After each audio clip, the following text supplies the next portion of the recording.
sabas abbaasaas ni gorsaa uumteen gabbariinsa namaa kunoo harka keetiin soqamee dandeettii keetiin bocamaa mitiillee uumuun dandeessu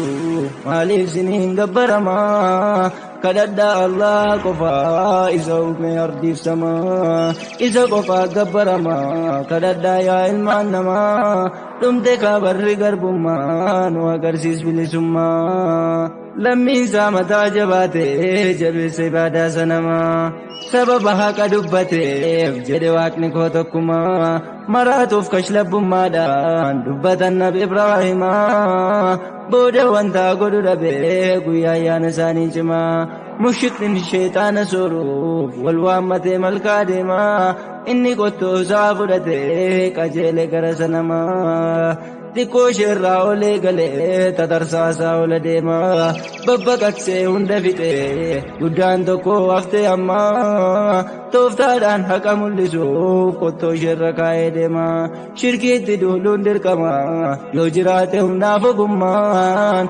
dhumte kaabarri garbummaa nu agarsiis bilisummaa.